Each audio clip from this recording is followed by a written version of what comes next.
Hi everyone, my name is Bürki, and welcome back to the Bürki Breakdown. The guys had their 32nd match of the season this past Saturday against LAFC at Energizer Park.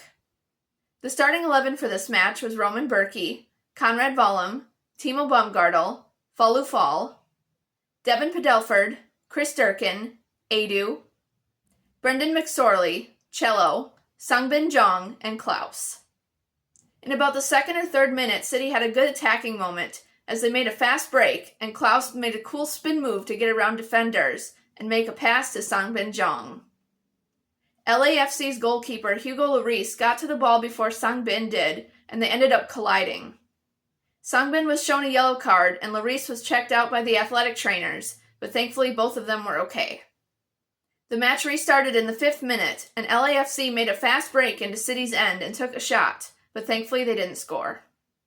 Then LAFC attacked again in the 15th minute as Denny Bouanga stole a pass from Conrad Vollum and ran with it to just outside the box.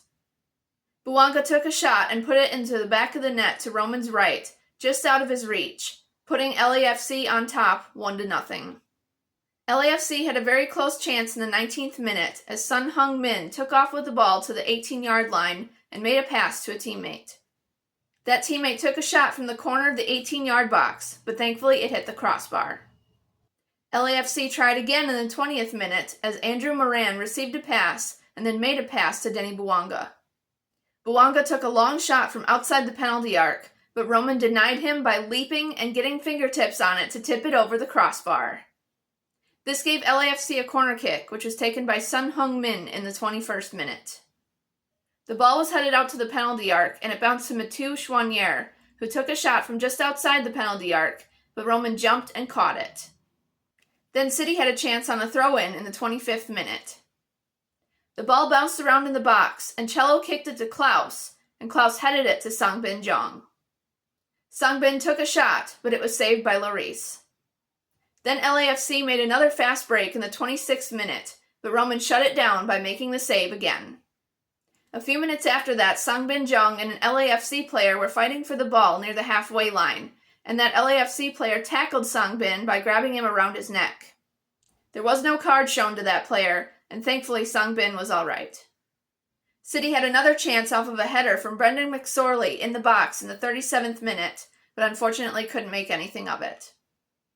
Then LAFC made a fast break into City's end in the 4th and final minute of first half stoppage time, as Sun Hung Min ran with the ball into the box and took a right-footed shot and put it into the back of the net just to Roman's right, putting LAFC on top 2-0.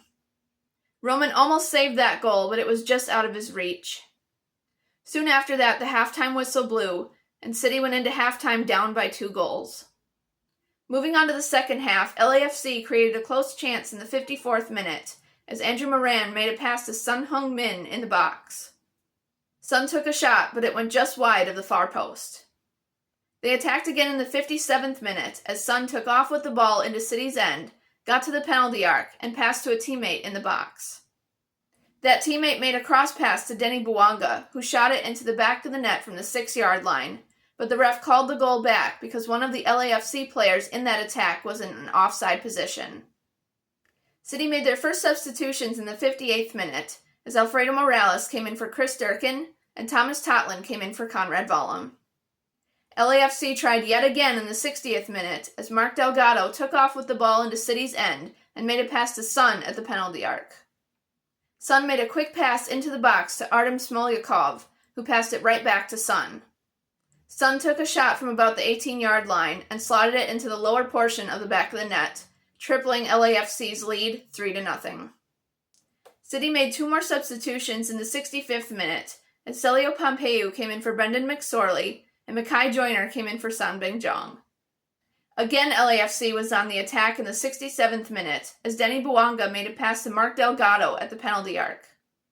Delgado made a pass into the box, and a teammate got on it and tried to make a cross pass from near the end line, but Devin Padelford blocked it and it went out of bounds. The ref then blew the whistle and pointed to the penalty kick spot, awarding a penalty kick to LAFC because of a handball call on Devin Padelford. The ref decided to go to VAR to get a better look at it. It showed on the replay that Devin blocked the ball with his arm, not his hand, so it shouldn't be a penalty kick for LAFC. The ref made the announcement in the 70th minute that it was in fact not a handball, so LAFC's penalty kick was overturned. That was definitely a relief because I didn't want to see us conceding any more goals.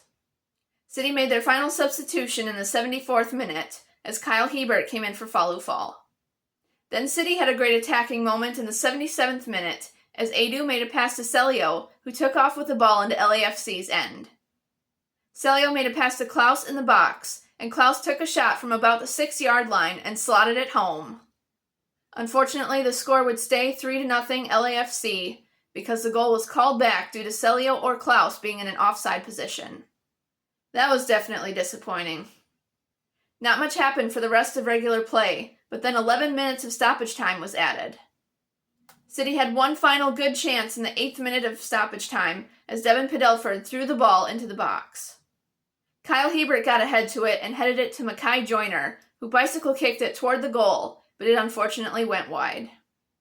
That was such a cool bicycle kick from Mackay, and it would have been awesome if that would have went in the goal. A few minutes later, the full-time whistle blew, and City took their 18th loss of the season with a final score of LAFC 3, City 0. City was also officially eliminated from the playoffs due to this loss. We had 9 total shots, with 3 being on goal. LAFC had 21 total shots, with 7 being on goal. We had 14 fouls, while LAFC had 8, and we had 2 corner kicks, while LAFC had 4. Roman had 4 saves in this match. Overall, I thought the guys were struggling in this match on both sides of the ball, especially compared to the past 2 matches. We couldn't really create much on offense, and LAFC seemed to get through our defense pretty well. It was definitely disappointing to see those 3 goals conceded, and it was also disappointing to not be able to score any goals on our end. We've also officially been eliminated from playoff contention, so our season will end on October 18th. Even though they suffered another tough loss, I'm proud of the guys for fighting through their adversity and everything that the match threw their way. This season has really been hard for them, and I'm so proud of them for not giving up through everything they've been through. They have 2 more matches to go this season, so hopefully they can get the wins and end this season on a good note. Keep your heads up, guys, and know that I'm still behind you 100%. In other news, Thomas Totland celebrated his birthday yesterday, September 28th. Happy birthday, Tots. I hope you had a great day. City's next match will be on Saturday against Austin FC at Q2 Stadium in Austin. This will be City's final away match of the season, so hopefully they'll be able to get the win. The guys will have another normal week of training, and they will travel to Austin on Friday. Now let's talk about the weather conditions the guys will be experiencing this week. Today it will be sunny with a high of 88 degrees and winds out of the east-northeast at 5 to 10 miles per hour. On Tuesday it will be sunny with a high of 89 degrees and winds out of the north-northeast at 5 to 10 miles per hour. On Wednesday it will be partly to mostly cloudy with a high of 87 degrees and winds will be light and variable. On Thursday it will be partly cloudy with a high of 88 degrees and winds will be light and variable. On Friday, it will be sunny with a high of 88 degrees and winds out of the south at 5 to 10 miles per hour. On Saturday, for their time in Austin, it will be sunny with a high of 92 degrees and winds will be light and variable. And on Sunday, as they return to St. Louis, it will be mostly sunny with a high of 87 degrees and winds out of the south-southeast at 5 to 10 miles per hour. So the guys will be dealing with yet another heat wave in St. Louis this week, and it'll also be hot down in Austin for their match, but hopefully they can continue to make the most of it and keep working hard. Thank you so much for watching this episode of the Bürki Breakdown. If you haven't already, please subscribe and click on your post notifications so you don't miss out on any new videos. If you like this video, please give it a thumbs up, and leave a comment down below with your thoughts on how City did during their match against LAFC. Also, be sure to follow me on Instagram and Facebook at the Bürki Breakdown. I'll see you guys in the next one. Let's go, City!